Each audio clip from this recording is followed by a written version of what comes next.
For over 3 years, the Springfield Public School District has partnered with the Barr Foundation and community members on Portrait of a Graduate, which is a vision of what students need to succeed upon graduating high school. Last school year, the district launched an art and writing contest around this initiative that gave students the chance to express what Portrait of a Graduate means to them.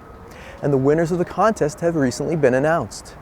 Zydalis Bauer spoke with one of the winners, along with some of the staff that helped lead the project, to learn more.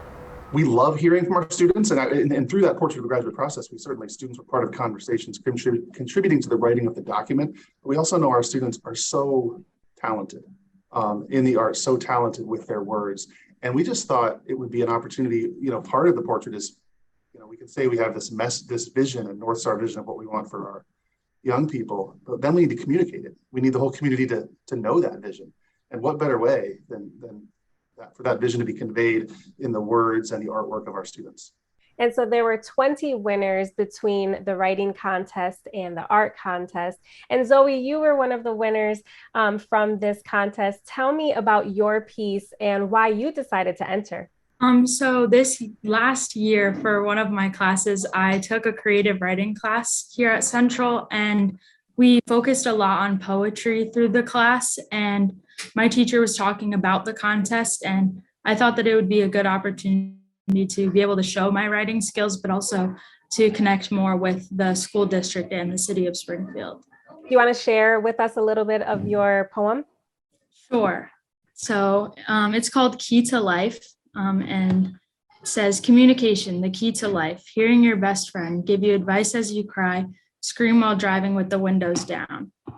And communication makes connection, makes life worth living. Azelle and Paul, when you hear those words and you see this young woman take the initiative and be part of this contest, how does it make both of you feel to see your students excel and succeed in this way? I think anytime we are able to involve students and hear directly from them and allow them an opportunity to speak and create from their hearts, it's always mind-blowing. And Zoe was being a little humble and read just a portion of what she wrote. But, so the Portrait of a Graduate has come down to several pillars. And one of the pillars, which is a key point that the community made clear they wanted our students to be able to do when they graduate, is communicate. And so that's how Zoe interprets a Portrait of a Graduate in terms of communication. And I think what we've seen across the board with these pieces of art and this written work is that these lessons, they transfer across a whole lifetime. It's not just academic, what you get when you're sitting in front of a teacher, but what it means in life as you move forward. And I think that Zoe's piece illustrates that so beautifully. Absolutely. And what were the contest guidelines and what did the winners receive for it?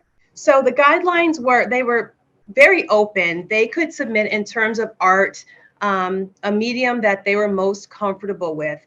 They needed to make sure that they addressed one of the 6 pillars of the portrait. And the writing work was just as open. It could be anything from a poem to a story. And we received all of those kinds of entries. And the winners received an Amazon gift card, a beautiful certificate signed by the Honorable Mayor Dominic Sarno and the Superintendent of Schools, Dan Warwick. All were invited as special guests to our school opening event, which is the convocation. And so those were the awards that they all received. And Zoe, I know that they came to you in person to announce the winners. How did it feel when you found out that you were one of the selected ones? I was actually in creative writing class when they came to the school, and they had called me down to the office, and I'm not really a student that ever gets called to the office. So I was nervous because they didn't tell me what it was for. So I thought I did something, but when I went down there, the head of the English department for the city awarded me my award, and he walked me to class to tell my teacher about it. And just seeing how proud my teacher was that I had won the award really made me proud that I had put a lot of hard work into what I was doing. And I actually am going into journalism for my career. So it made me excited that I think that I'm going down the right path, and it gave me recognition for all my hard work. Absolutely. And you already have a bright future ahead of you in that field of study. So congratulations on that. Tell me a little bit more about the other artwork and written pieces that were submitted, because I know that they were described as being very thoughtful and they passed your expectations that you had for the students. I know the students probably never cease to amaze you. So tell me a little bit more about the other submissions that you received for the contest. Well, we had lots of different varieties. We had poems. We had some other poems. We had several students who were winners wrote letters to the superintendent talking about why they thought certain pillars of the portrait were important. And in the case of the artwork, we had some digital art. We had some paintings. I think we had a charcoal drawing. We had one student illustrated basically a picture of figures climbing a mountain. And I think a flag at the top of the mountain. And they were really conveying that for them, the portrait of a graduate was what they were trying to achieve. And for each of our pieces of artwork, students also did an artist statement. It was just beautiful to read students describing this feeling of like, it's hard, that school is hard, and this process of really the process of growing up and figuring out who you want to be and developing the skills to achieve that. And, you know, for them, there was that visual of climbing this mountain. Another one I'll describe was a student who did a digital piece of art, and it was of a character. And the part that really stood out to me is the character was illustrated with stars in their eyes. In the artist statement, what the student said is that every student at school should be like that. Every student, when they're at school, should have stars in their eyes because they're so excited about what they're learning. And I think that's really a beautiful description of what we hope to achieve in school.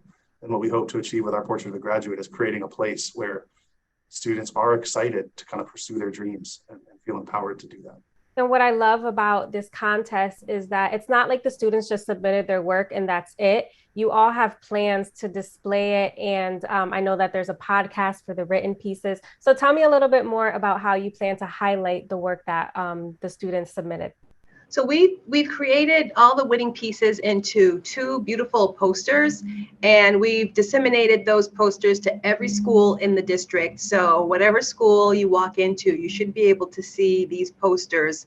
And we're in the process now of also sharing them with community organizations and, you know, local businesses and things so that the community at large can see their work as well. And as you mentioned, the written pieces are available on our SPS POG, the podcast. So we hope that people around the community get very familiar with all of these works. Zoe, what does it mean for you to see the administration and the district really value and appreciate the students' voices? I know that you're a senior, so how does it feel to be included in such an important initiative? I think that it's the most important to me that with the Portrait of a Graduate, they don't just highlight being like a good student with getting good grades and like being the top of your class. They're more focused on who you are as a person, which I think is a really important thing that you learn throughout, especially high school. I definitely know that now as a senior, looking back on my high school career, I noticed the things that I've learned through high school and the different ways that I've changed. And it shows me that all the different pillars that are part of a Portrait of a Graduate are really important in making the students of Springfield become ready for the world that they're going to go into after graduation. Now, this is the 3rd year of a 5-year plan for the Portrait of a Graduate. As administrators and people who are part of the Springfield Public District, what have you learned throughout these past couple of years? I think certainly we've learned, I would describe it as the joy of hearing from our community. Hearing from students, hearing from our community about what our hopes and dreams are. And it was just such a rich process. And then I think also we're continuing that partnership to try to think about how do we actually reimagine school? You know, I love what Zoe just said about the fact that it isn't just the grades. And I think one of the things that was loud and clear from our community is we absolutely want our students to learn math and literacy and social studies and science, but there is so much else our community wants for our students as well. And I think, you know, in some ways, the portrait was just the start. And now it's about conversations about how do we actually re-envision what we do every day so that students experience that and are developing the skills and the knowledge that our community wants them to have.